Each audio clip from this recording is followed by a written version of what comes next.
Hello students, in this video we try to understand the equilibrium chapter, but before that let me tell you one thing.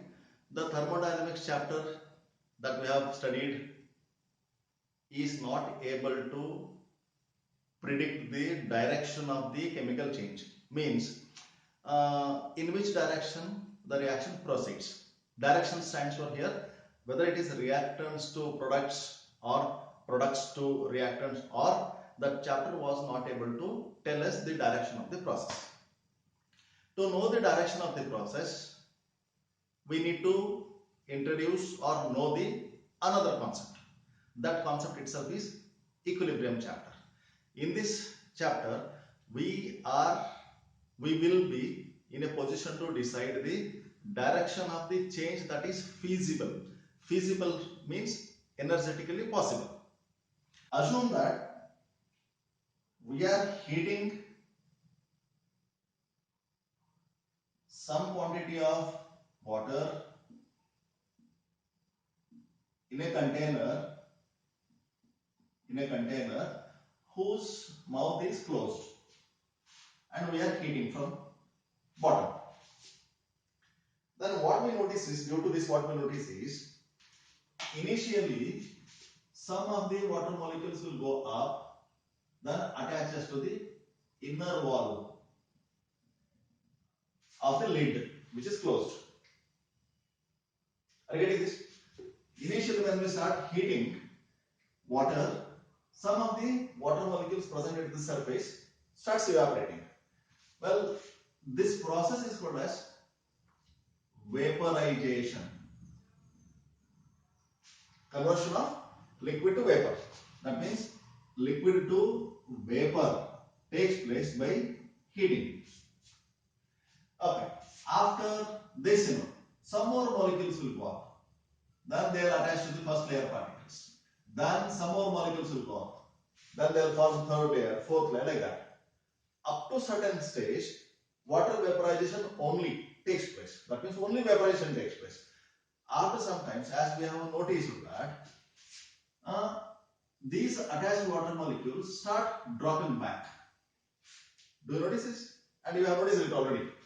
This process is called as reverse of vaporization, which is known as condensation.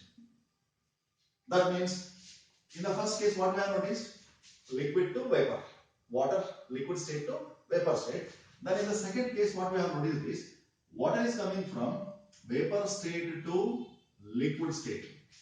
Well, to make this water come from vapor state to liquid state, heating is not required. Are you getting this? That means, here, if you call it as plus delta, plus heat, that means here it should be minus heat. That means don't heat it at all. Okay.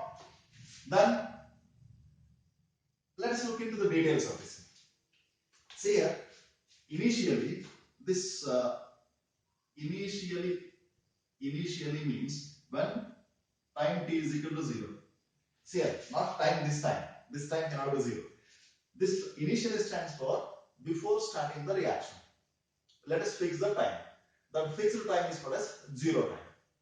Then, therefore, whenever t is equal to 0 comes, we have noticed in the examination question paper, means that condition is initial condition only. So, initial condition is time t is equal to 0. So, initially what we notice is only liquid to vapor initially. Then, after some time, say we call it as t minute, some time, what we notice? Vapor starts coming back to liquid. Is it clear? Okay. Then these two processes will continue to grow. These two processes will continue. That means liquid to vaporization will continue as long as we continue heating, and vapor to liquid process will continue as long as these vapors are attached. Then during this process, what we notice is a stage will come where, see here, the speed of conversion of liquid to vapor and the speed of conversion of vapor to liquid. These two will become equal. That means during this heating process, vaporization occurs. Those vapors molecules will attach to the inner wall of the lid and those grow there, then starts coming back. This process is called as condensation. Then speed of conversion of liquid to vapor and speed of conversion of vapor to liquid, both will become equal during this process at a particular time. That stage where speed of conversion of liquid to vapor and speed of conversion of vapor to liquid becomes equal, that stage is called as equilibrium stage.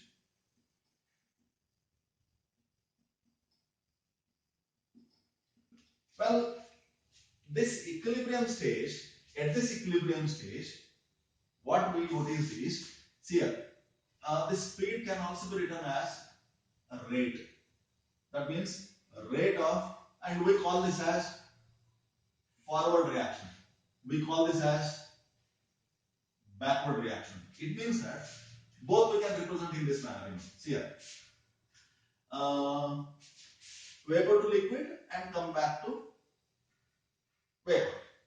This arrowhead can be changed from, see here, this is half arrowhead, this is another half arrowhead. This is for forward reaction and this is for backward reaction. That means here rate of forward reaction, that is conversion of liquid to vapor, and a rate of backward reaction, it means vapor to liquid. These two will become equal. This stage is called as equilibrium stage. Is it clear, students? Then after reaching equilibrium, what we notice is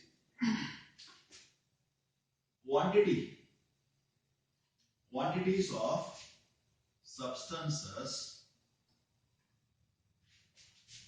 do not change, they remain same. This is very much important.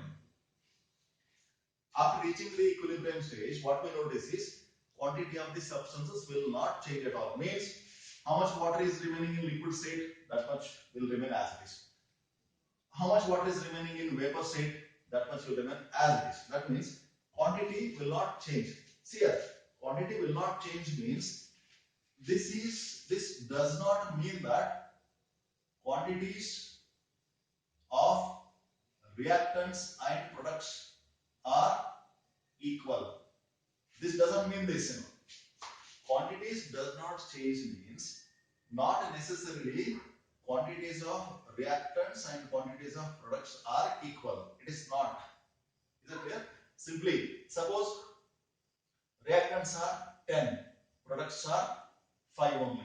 That means they will remain same. This equal to sign refers to only the speed, that is the rate, not the quantity. This equal to sign refers to only rate, but not for quantities. So what we can conclude is, when the rate of forward and backward reactions become equal, then the concentration, that is quantity of the reactants and products, do not change at all. They remain same. Is it clear, students? Okay. Let's do another experiment here. Let us take up a water container which has got opening at some place here and one opening here. So what we notice is, this is the top opening, this is the bottom opening. Then what we do is, we start pumping water from bottom. So water is put in. Then what we notice? Slowly water level will increase. Then after this stage nothing will happen. After crossing this stage, what we notice is water start coming out. Clear? Then suppose the speed of putting inside the water and speed of the water which comes out. in and speed out. If they become equal, then this stage itself is called as equilibrium. Okay, at this stage what we notice is this is continuously changing. We are putting in water continuously, and this is continuously changing. That means water is coming out continuously. Regarding this, so it means that the change is continuously taking place, but it appears as if here, if you look at here, it appears as if no change at all. In this case, at this stage, there is no change at all. But the thing is, reactants are put in, products are obtained. Regarding this, that means forward reaction is continuously taking place. That means water is getting in continuously. Backward reaction is taking place continuously. It means water is coming out. This water can be taken over here also. Then what we notice is reactants are continuously converted into products and products are continuously converted back to reactants. Simply the thing is, rate of forward and rate of backward reactions become equal. At this stage, we call it as equilibrium. And at equilibrium, what we are noticing? This quantity is not changing. Are you getting this? This quantity is not changing. That means at the equilibrium stage, quantities of reactants remaining and the quantities of products formed both will be equal. Is it clear, students? Well, this kind of situation we notice when we heat camphor.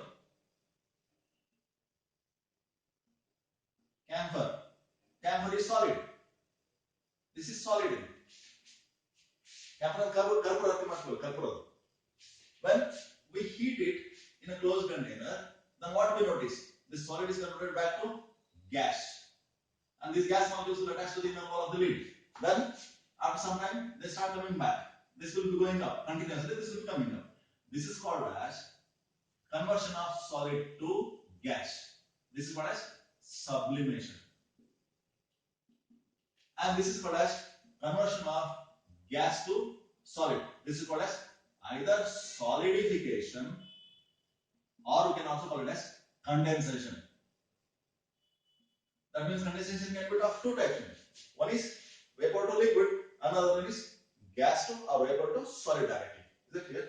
Then here also a stage will reach where both rate of evaporation, that is sublimation, will be equal to rate of condensation. And when this happens, that situation is called as, once again, equilibrium. See, students, once equilibrium is reached, quantities will not change. Remember this, as long as temperature is kept constant. Is it clear? See here equilibrium is noticed in liquid and vapor. Here equilibrium is noticed between solid and vapor. Like that, we can have equilibrium between liquid and liquid and gas, solid in gas, gas in gas, like this. So many equilibriums we will notice.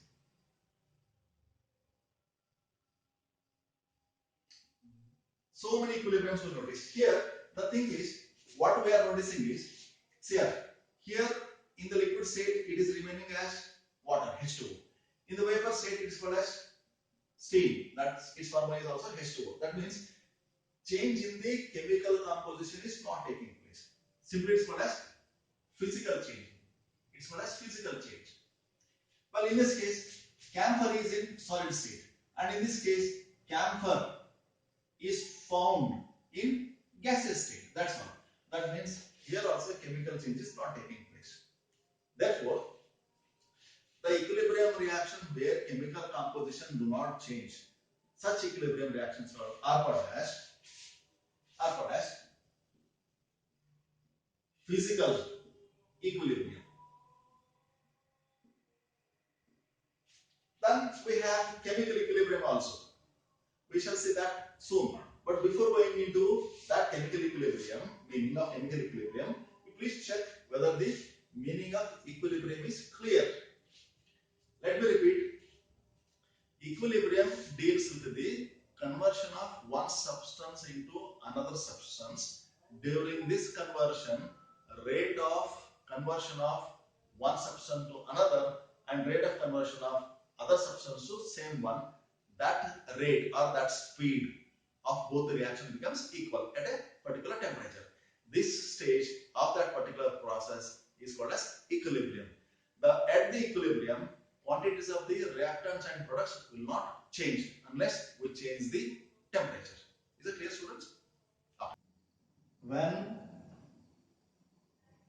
rate of forward reaction becomes equal to rate of backward reaction, then this stage is called as equilibrium stage.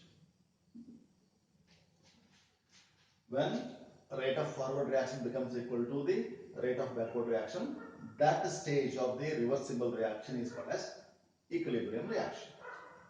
Here, this concept is applicable for both physical change as well as chemical change.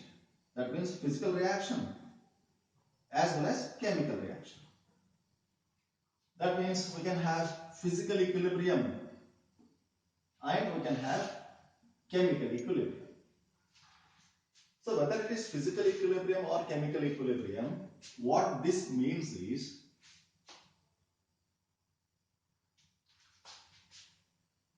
the change is, remember here, continuous. The change is continuous. See here, this means that reactants are converted into products and products are back converted into reactants.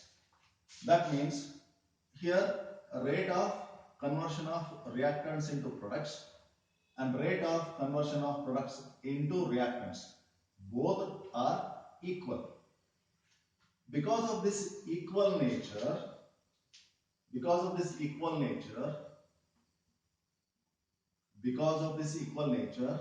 reaction appears to be stopped.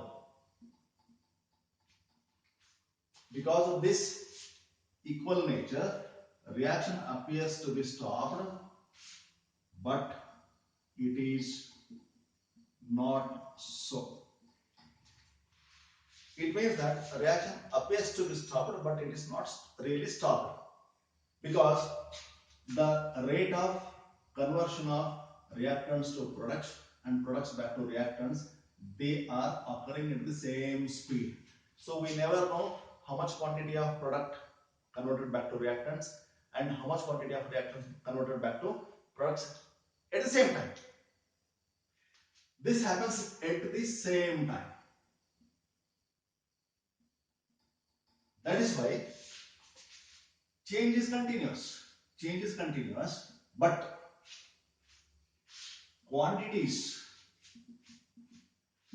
of reactants and products, say quantities of reactants and products do not change. This is the thing. This is very much important. Change is there, but change is not there. Both are there. See, change is there means reactants are converted into products and products are converted back to reactants continuously. What change is not there means their quantities are not changing. Once how much quantities of reactants and products are formed, they remain same. For example, reactants produced are say 10 mole and products produced are say 8 mole. It means that this ratio will not change. Are you getting this, friends? Therefore, this reaction, this stage is called as dynamic.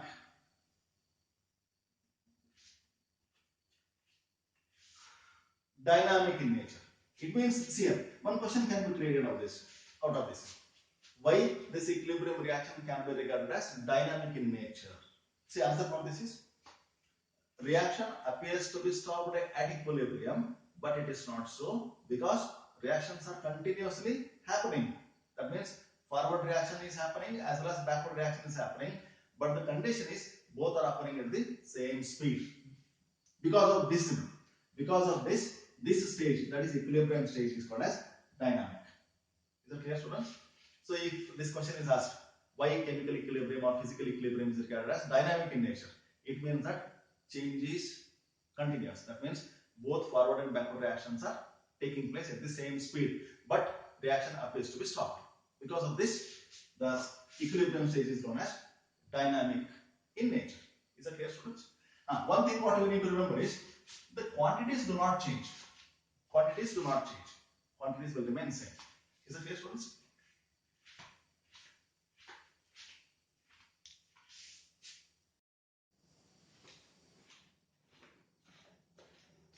See, students, here.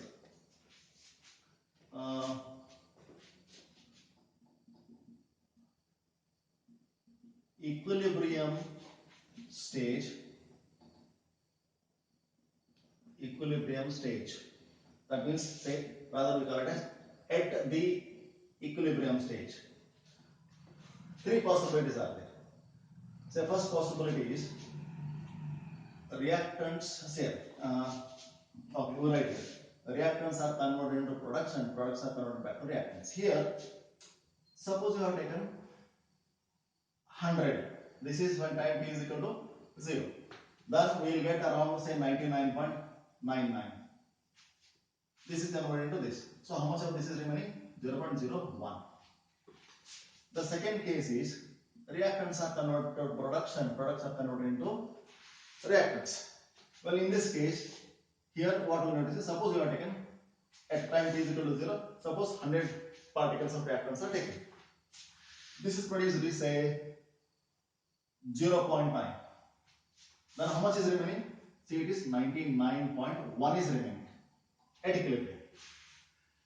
In the third case, what we notice is, again, reactants are converted into products and products are converted back to reactants. And here what we notice is, suppose at time t is equal to 0, once again we have taken 100 particles, and here we notice say 49 particles are remaining.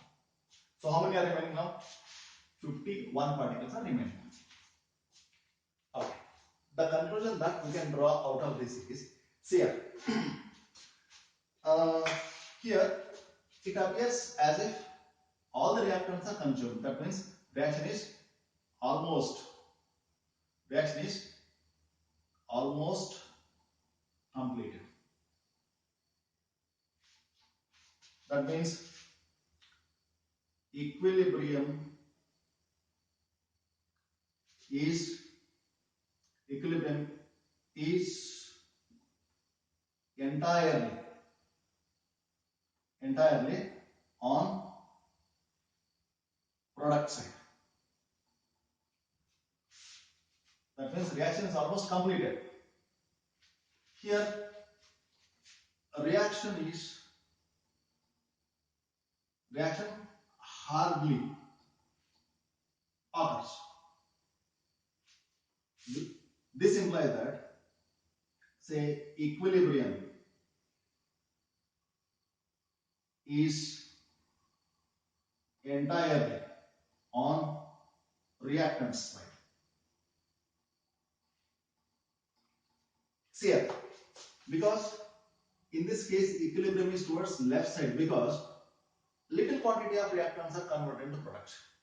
In this case equilibrium is towards product side, because most of the reactants are converted into products.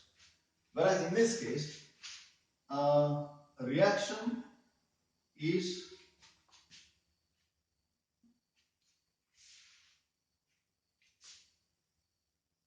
what we can say is reaction is almost 50% completed. It means this implies that equilibrium is almost at the center. It is almost at the center. Okay. Hence, we have three types of equilibrium processes, where in the first case, what we notice is reaction is almost completed, means all the reactants are converted into products. This means that products are more stable than the reactants. Here, reactants are more stable. Are you getting this? Where the position of equilibrium, if it is on the completely right side, then it indicates that products are more stable. Here, equilibrium is on the totally left side. It means that reactants are more stable. Well, here they are almost equal to each other. It means that both are stability, both are equally stable. Equally stable. Okay. These are the three types of equilibriums are possible. This is called as, this is called as extent of reaction. It means that extent of reaction means that the quantity of the products produced or the extent to which the forward reaction occurred. Is it clear, students? Extent means to how much reactants are converted into products. Okay. Hence, we have three stages of the equilibrium situations. Based on this, what we can decide is in which direction the reaction is possible. For example, this type of reactants are taken. It means that these reactants are highly unstable, and hence they are capable of converting into products. And this means that reactants are highly stable. This reaction is not at all possible. If you feel that this we want out of this, if we want to have products out of this situation will help us to maintain the required temperature and pressure conditions so that we can convert reactants into products. It means that this situation will help us to understand what are the reaction conditions that are necessary for getting the desired change. Is it clear, students? In addition to this, we can speak about even stabilities. Is it clear? Say one situation where reactants are almost nil. It means that products are more stable. In the second situation where products are almost nil, it means that reactants are more stable. In the third case, both reactants and products are almost equal. It means that products and reactants are almost in equal quantities. It means that both are equally stable. So one more important point is this. See here, students. Active mass of solids is constant. Question arises why? Active mass of solids is constant. Why it is constant? Let us see, students. Suppose this is the quantity of the substance, say whose mass is say 100 gram, and say volume is say 1 liter. This is the quantity of the substance, that is reactant that we have taken. This is the quantity of the reactant whose mass is this much and volume is this much. During the reaction, suppose this much quantity of the substance is lost. This much is converted into product. So this amounts to be say 200 ml as lost product. How much is lost? Out of 1 liter, 200 ml volume of the solid is lost. Then remaining is how much? Here this remaining is 800 ml. Then what is the mass that is remaining here? Is it 100 gram or less than 100 gram? It will be less than 100 gram. It means that along with the volume, mass is also lost. It means here, along with the volume, mass is also lost. That is converted into products. Now come to this. Density is mass per unit volume. Here, how much quantity of mass is lost, that much quantity of volume is also lost. That means ratio is remaining constant. Are you getting this, students? How much quantity of the solid substance is lost, equal quantity of volume is also lost. It means that this ratio is remaining same. This density itself is active mass. That is why Because see here, because active mass is mole per liter. Mole is quantity of the substance. It means this can be almost regarded as density. That's this is why, as the density of the substance is remaining same. Density is a tensile property. See here, if this quantity of the substance is lost, density of the remaining substance remains same. That is why active mass of this solid is remaining constant, because density of solid substances do not change. Is it clear, students? Active mass of this solid is remaining constant because their density remains same. One small question for your thinking capacity: whether the same concept is applicable for liquids also? You please check. Here's another concept.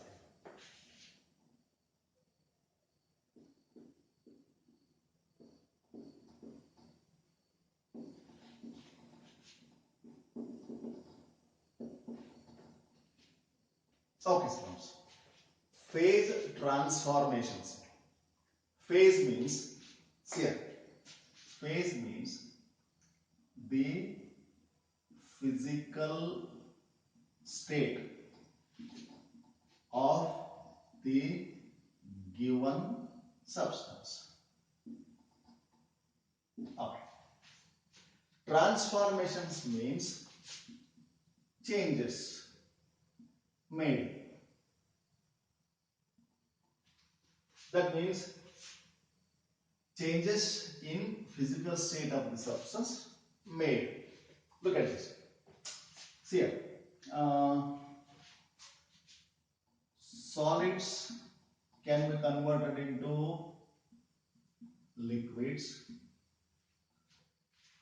if you heat above its melting point. You heat it above its melting point. That means solid will change to liquid.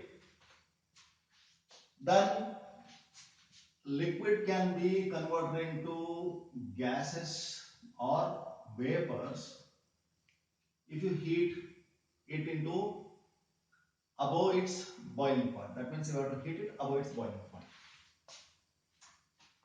Next, see how much heat you have supplied for converting given quantity of liquids into vapor or gaseous state. If you take it back, then it is called as, see here, at this that process is called as, what is this? Vapor to liquid. That means this process is called as condensation. That means you have to remove heat. This is plus heat, this is remove heat, minus heat. See here, liquids are converted into solids. That means if you remove the heat, how much you are supplied during the conversion of solids into liquids. That means if you remove heat, then you will get liquids out of solid out of liquid. This process is called as, what is this? Freezing. Now look at this. Conversion of solid to liquid, it's called as melting. Then conversion of liquids to gases, it's called as boiling, or it's also called as vaporization. See students, melting and freezing. Melting and freezing. Don't you feel that they are reversible? Opposite of each other? It means why they are called as reversible means how much quantity of energy that you have supplied for converting solid into liquid. If you remove that quantity of heat energy from the liquid, you will get back the solid. What do you mean by remove heat? Cool it. Are you getting this? Okay. This is called as phase transformation. Solid to liquid. This is called as phase transformation. Phase transformation always happens at equilibrium. This is very much important point, students. Phase transformation always happens at equilibrium. Clear? Now look at this. At this equilibrium stage, it will have its own vapor pressure. It will have its own vapor pressure. When this situation, that is solids are converted into liquids, at that particular stage of equilibrium, vapor pressure of solids and vapor pressures of liquids. That means vapor pressure of solid and vapor pressure of liquid at a particular temperature, if they have become equal at this particular temperature, if vapor pressure of solid and vapor pressure of liquid, if they become each other, then this temperature is called as melting point of this. If you are converting solid to liquid, or the same temperature can be regarded as freezing point of this substance, because if you are converting dealing with conversion of liquid to solid, it means that the same temperature can be either melting point or freezing point. Regarding this, simply that depends on the way, the nature of substance that you are dealing with. If you are dealing with solid, it will become melting point. If you are dealing with liquid, it will become freezing point. See here,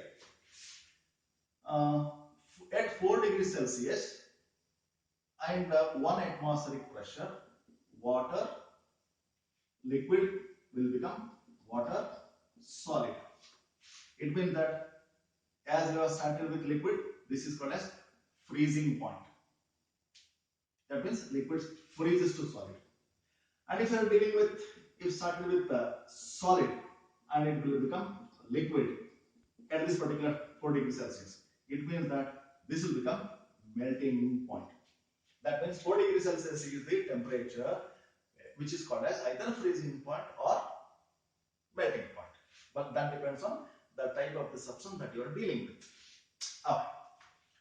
This happens at, you have to remember this. This conversion happens at equilibrium. At equilibrium, vapor pressure of solids and vapor pressure of liquids become equal to each other.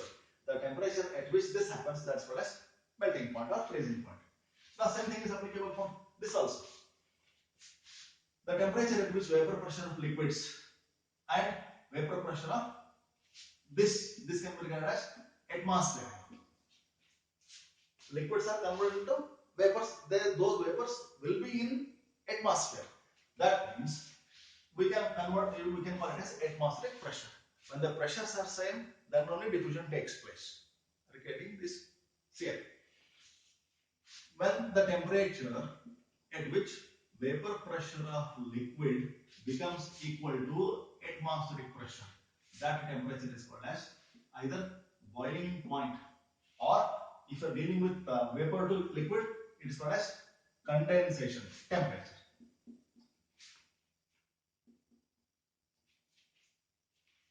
Is that clear, students? Most of the time, if you ask any student to define what is boiling point, they will say that it is the temperature at which liquid boils. Most of the time, it's not that. It is the temperature at which vapor pressure of liquid becomes equal to atmospheric pressure. Is that clear, students? Or vapor pressure of liquid becomes equal to the vapor pressure of its vapor. That is atmospheric pressure only. Don't get confused. Simply say that the temperature at which vapor pressure of liquid becomes equal to atmospheric pressure, that temperature is called as boiling point. See here, solids are converted into liquids at equilibrium. Liquids are converted into gases or vapors at equilibrium. Gases or vapors are converted into liquids at equilibrium. Liquids are converted back to solids at equilibrium. It means that these are the phases of the same substance. For example, we have taken H2O. H2O can exist as solid, we call it as ice. It exists as liquid, we call it as water. And it exists as gas, we call it as vapor, or we call it as steam. In solid form, it remains as H2O only. In water form, it remains H2O only. In vapor form, it remains H2O only. What is the change that we have noticed? Only physical change. Is that clear, students? That means this process is called as phase transformation. Substance remains same, but its physical state will change. This is called as phase transformation. Okay. In a nutshell, phase transformation means change in the physical state only. There is no change in the chemical composition of the substance. Is that clear, students? Okay. This happens at equilibrium. Therefore, we can call it as equilibrium stages in phase transformation. Okay, what is the information that we get here? One is melting point, boiling point, condensation temperature as well as freezing point. Information regarding. Okay, let us deal with another concept, students. Equilibrium involving dissolution of solids or gases in liquids or solutions. But before that, you should know the meaning of dissolution. Dissolution means dissolving a substance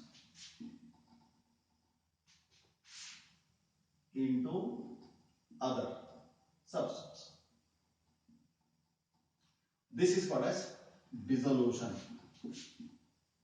Okay, simply it means that preparing solution.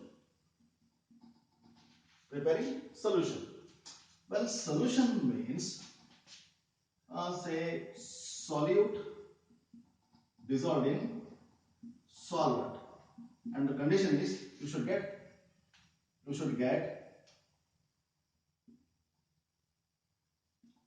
homogeneous system. Then only it's called as solution. Suppose if it is not homogeneous, it will be heterogeneous. In that case, if it is heterogeneous, in that case, it will form mixture. Remember this. For two substances to be called as solution, condition is it should be homogeneous. That question arises, what is solute and what is solvent? See students here, we do one experiment. In a cup of sugar, you add 1 teaspoon of water into this. In this another experiment, we'll take a cup of water and into this you add 1 teaspoon of sugar. What do you notice here?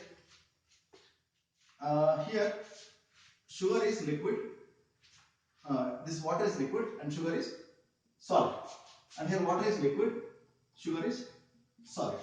Look at this. Here quantity of H2O is less than quantity of sugar, isn't it? In one bowl, 1 cup of sugar, we are adding 1 spoon of water. Water is lost.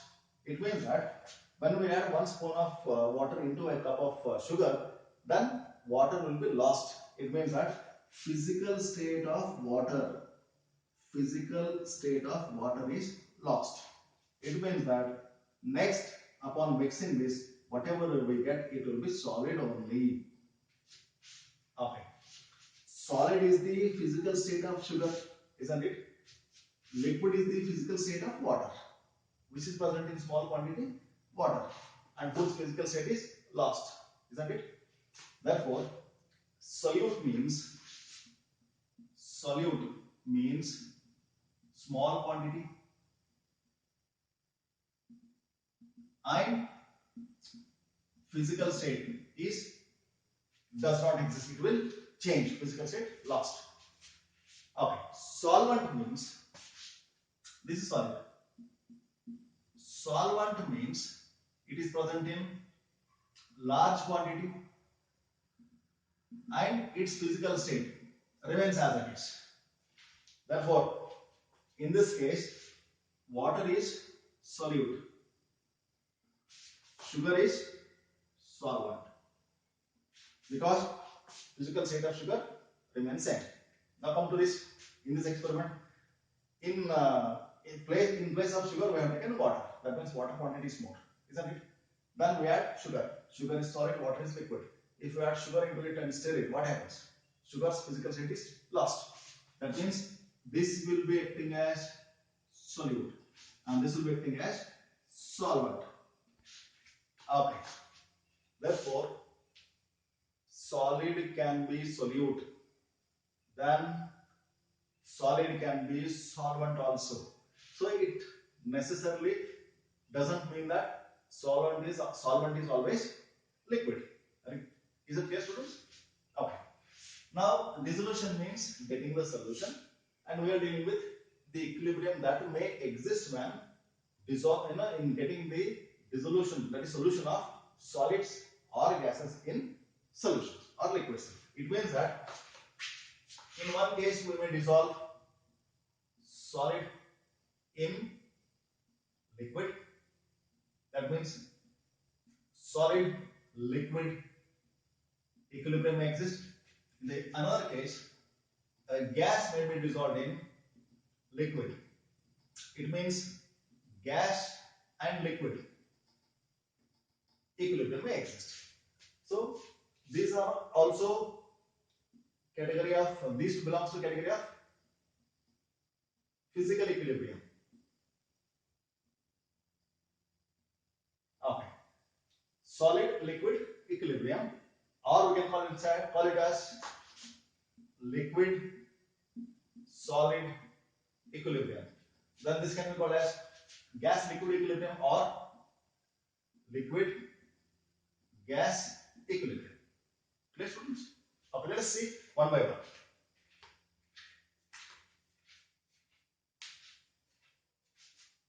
Okay, students. In this video, we will see equilibrium of solid in liquid. For example, in a container, say containing water, if you dissolve some quantity of sugar, then stir it, it will dissolve. Add some more quantity, stir it, dissolves. Add some more quantity, stir it, dissolves. And the stage will reach where extra crystal do not dissolve. Well, this stage is called as saturated or saturation. Okay. At the saturation point, what we notice is sugar, which was solid, upon adding into water, it has become sugar solution. It means that sugar in water. Then the upon saturation, the extra added sugar will remain as it is. It means that it is like this. It means solid sugar and liquid sugar. Sugar solution can also be regarded as liquid sugar. They are in this reversible situation. Well, at the saturation point, this is called as equilibrium. It means that some quantity of solid sugar gets into solution, and at the same time some quantity, equal quantity of solution sugar from the solution gets back into solid. It means rate of conversion of solid sugar into liquid sugar is equal to rate of conversion of liquid sugar into solid sugar. This will be equal to each other. This situation, this rate equal situation of both reactions is called as equilibrium stage. Then question arises, is there any proof for this? That solid sugar and liquid sugar both are exchanging from solid into liquid and liquid into solid. To know that, to have that proof, what we do is we add some radioactive sugar. The radioactive sugar, wherever it is present, it is traceable because of its radiation property. So when we add some quantity of sugar, radioactive sugar into this sugar solution, what we notice is, which is solid sugar, what we notice is some, see here, we mark this radioactive sugar with a star marking like this. What we notice is upon adding that radioactive sugar into the system, some quantity of radioactive sugar is found in solid state and some quantity of radioactive sugar is found in solution state. It means that both solid and liquid solutions are capable of showing the radiations because of the presence of radioactive sugar in both the systems. This simply it means that solid sugar and the liquid sugar both are in equilibrium. So the rate of conversion of solid sugar into liquid sugar and liquid sugar into solid sugar takes place simultaneously at the same speed. This situation is called as equilibrium situation. Okay. Now what we do is we consider this is this is solid in liquid situation. Now we take gas in liquid situation. Okay. For this we have carbon dioxide gas in water. Okay. Let us take a container containing water, and into this what we do is we pass carbon dioxide gas. Okay. Here at a constant temperature, when some quantity of gas is allowed to enter into water, what we notice is carbon dioxide gas will be just touching it, the surface, or some quantity of carbon dioxide will dissolve. Is it clear, students? Now what we do is we increase the pressure on this particular system. We increase the pressure on this. It means that we are forcing carbon dioxide gas to get into water. Okay. This carbon dioxide gas, because of high pressure, what we notice is gets into water. Now at higher pressure, dissolution of carbon dioxide is more than its dissolution at low pressure, at the same temperature. So this means that solubility of the gas, or how much quantity of gas dissolves in water, that depends on pressure of the gas above the surface of the water. Are you getting this? How much quantity of gas that dissolves in water, that depends on with how much pressure that enters into water. Or it also means that what is the pressure of the gas above the liquid, that is directly proportional to its solubility. And this is given by this person.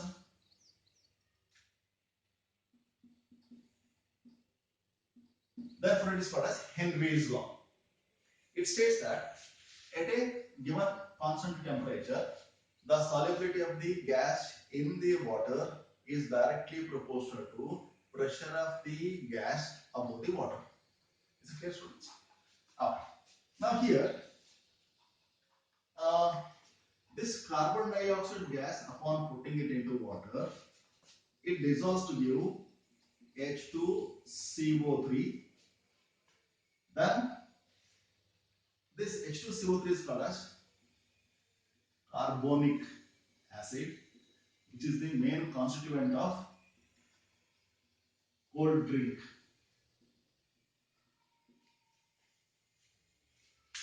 Cold drink is prepared by dissolving carbon dioxide gas under pressure. Rather, it's called as, this water is called as carbonated water, or this cold drink is also called as carbonated water. It means that in water, carbon dioxide is dissolved in high pressure. That is why whenever we open the mouth of the cold drink bottle, the froth will come. Froth. That means it will fizz out. After a while, the froth will vanish. Then we call it as flat off. It becomes flat. Okay. The froth which comes out of the cold drink bottle, it is because of the pressure difference between the the gas pressure inside the solution and atmospheric pressure. The pressure of the gas inside the solution is very much higher than the pressure of the gas, that is atmospheric pressure. That is why system moves from high pressure region to low pressure region, because this froth will be generated. And after a while, when both the pressures will become equal, then what happens? The froth will vanish. That's called as flat top. The solution will become flat. Okay. Here, when the bottle is sealed, that means when the carbon dioxide gas is dissolved in water under pressure and the mouth of the bottle is sealed, in that situation what we notice is, suppose this is the bottle, this is the carbon dioxide, water, and into this carbon dioxide gas is present. Here also some quantity of carbon dioxide gas and air is also present. If it is sealed, what we notice is this carbon dioxide from here to here and this carbon dioxide from here to here. Both will move from one compartment into another compartment. This speed, that is, say, we call it as rate 1, we call it as rate 2. Rate 1 will be equal to rate 2. That's why we call it as equilibrium situation. That means gas in liquid equilibrium is established. Earlier was solid in equilibrium. Solid in liquid equilibrium. Now it is gas in liquid equilibrium. Is that clear, students? And here one question will come. Define Henry's law. Henry's law states that at a given temperature, the solubility of the gas in the solution or liquid is directly proportional to its pressure above the liquid. Is it clear, students? Okay, students. Based on the discussion that we have carried out till now regarding physical equilibrium, some generalizations can be done here. Look at this. First generalization is this. For solid liquid equilibrium at constant temperature and pressure, the mass of the substances in both the phases remains the same. It means that at this equilibrium, quantity of the substances do not change at all as long as temperature of the system remains same. And here we can say that melting point at a given temperature is fixed here. Second generalization is this. For liquid vapor equilibrium at constant temperature, the vapor pressure remains same. That means for this equilibrium, vapor pressure remains same. For this, melting point remains same, and the quantities in both the phases remain same. Here, our vapor pressure remains same means vapor pressure of what here? Suppose if liquid is water, then water's pressure, that is vapor pressure of water, remains same as long as temperature is kept constant. Third generalization is this. For the dissolution of solid in liquid equilibrium situation, the solubility of the substance at a given temperature remains same. Solubility stands for quantity of the substance that dissolves per given quantity of solvent. So concentration of solute in the solution remains same as long as temperature is remaining same. And the fourth generalization is this. For the dissolution of gases in liquids at a given temperature, that is constant temperature, the quantity or the concentration of the gas in liquid is directly proportional to, we know that, pressure of the gas over the liquid. Is it clear, students? This is according to which law? Henry's law, right? That means we can also say that, see here, square bracket stands for concentration.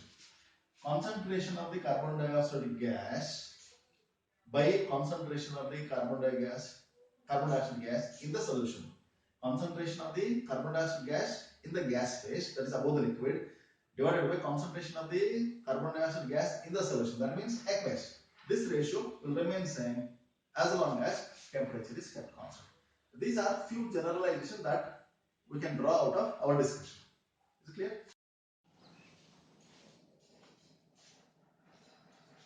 Okay, students. Now we see some of the general characteristics of the equilibrium situation involving physical processes.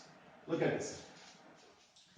We can say even these as characteristics of physical equilibrium. Let's go for first one. See here, this is nothing but whatever we have discussed till now, whatever we have studied till now, it's summary. Okay. At equilibrium, that means equilibrium is possible in closed container at a given temperature. What does it mean? In order to attain equilibrium situation, that reaction supposed to be carried out in a closed system. But there is one exception for this. Look at this. If you take a container containing water and drop one drop of ink. Let me repeat this. What it says is, equilibrium condition is possible only if the reaction is carried out in a closed container. But there is one exception also. Okay. The exception is this. When in a container or in a bucket full of water, if you add one drop of ink into it, then what we notice is slowly that drop of ink fades away. Means particles of the ink, they start dispersing into the entire quantity of water. Then after dispersing thoroughly, then what we notice? The particles will move from dispersed phase to undispersed phase. Here there is nothing will come out of the container, neither, and it is there's no heat change involved in this process. So there is no question of loss of heat and there is no question of expelling out of the substances. Under these two conditions, what we notice is even equilibrium is attainable.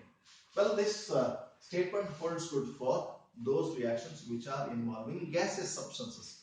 Here, nothing is gaseous substances. Therefore, whenever we see this, whenever we say this, it means that it is applicable for gaseous substances. Okay. There is another objection that we can apply for this.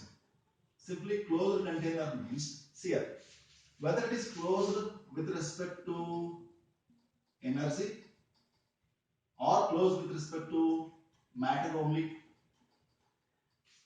Because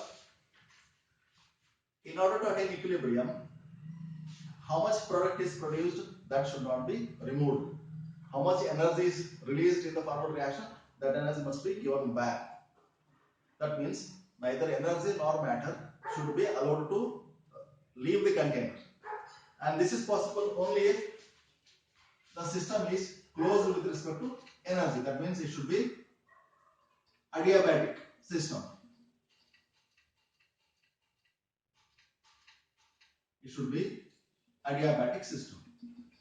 That means it should be isolated system. And this is applicable only for gaseous substances. Okay. For gaseous equilibrium, closed container or closed with respect to energy or adiabatic system is required to attain the equilibrium. And at equilibrium, what we notice is a rate of forward reaction will be exactly equal to rate of backward reaction. This itself indicates the attainment of equilibrium. And we also know that after reaching this equilibrium, we notice that reaction appears to be stopped. It appears to be stopped, but it is not so, because of this condition. Some quantity of substances are converted into products.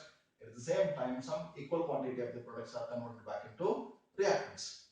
Equal in the sense, in the specified reaction ratio. If that is the case, what we notice is reaction appears to be stopped, but it's not so. Continuous changing is taking place. That's why it is called as dynamic in nature. Fourth characteristic properties.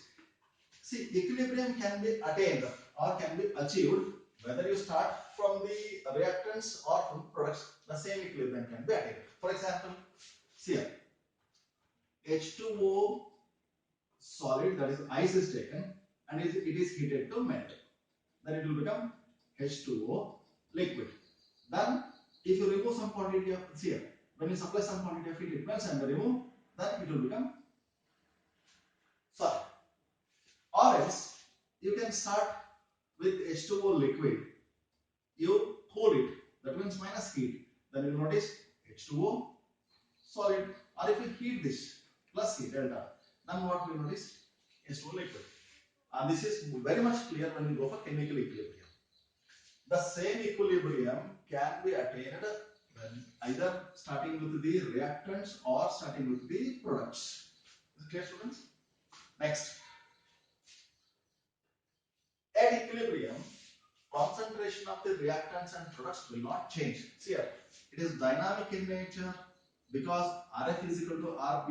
It means that how much quantity of the reactants are remaining after attaining the equilibrium and how much quantity of the products are produced after attaining the equilibrium, they remain same. Quantities of reactants and products do not change at all and their ratio will be remaining constant.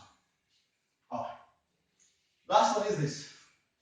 The ratio of quantities of substances, that is, C stands for concentration. Concentration of product divided by concentration of reactant indicates this value, the ratio or the magnitude, we can say, magnitude of this ratio indicates the extent of the reaction. I'll tell you one thing here. See here, this if you apply for chemical equilibrium, you will get to know the correct meaning. Say for example, H2 and I2 you have taken, it will give 2HI. Here, see here, concentration of the products divided by concentration of the reactants. Concentration of the product divided by concentration of the reactant. If it is very much more than 1, say first case, if it is very much more than 1, what it means is, this is present in large quantity, this is present in small quantity. It means that, this implies that reaction is on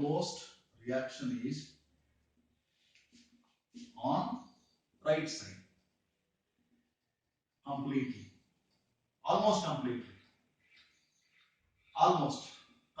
It means that reaction is almost completed. Or second situation may be concentration of product divided by concentration of reactant may be very much less than 1. What does it mean? This will be very much more and this is very much less. It means that reaction is on left side. That means backward reaction is more favorable than the forward. That means it is almost not started at all. See, not started means almost not started stands for to some extent it has occurred. Therefore, little product is produced. It means that reaction is towards most of the time equilibrium is favoring towards reactant side only. In the first case, the equilibrium was favoring towards product side. Okay. The third case, concentration of product by concentration of reactant almost nearly equal to 1. This implies that reaction is halfway through. It means that it is almost 50% completed. 50% completed, it also means that attainment of equilibrium means, see here, concentration of the reactants and products are almost equal. Is it clear, students? Therefore, depending upon the equilibrium, this ratio, concentration of product to concentration of reactant, what we can say is whether the reaction is proceeding towards the forward direction more or backward direction more, or the reaction is favoring equally for both the directions. One more thing what we can control is stability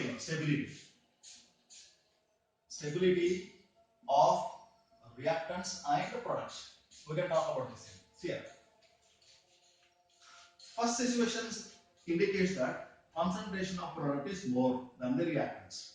It means that under these conditions of temperature and pressure, products are more stable than the reactants. This implies that products are stable. Similarly, for the same reason, This indicates that reactants are stable. Reactants are stable. And here it means that both reactants and products are equally stable, almost equally stable.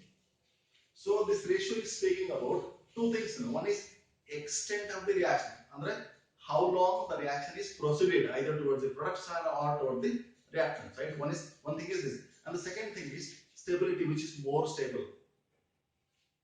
Suppose concentration of product divided by concentration of reactant, if it is very much more than 1, then it indicates that products are more stable than the reactant. That means reaction is favoring, equilibrium is favoring product side, right side.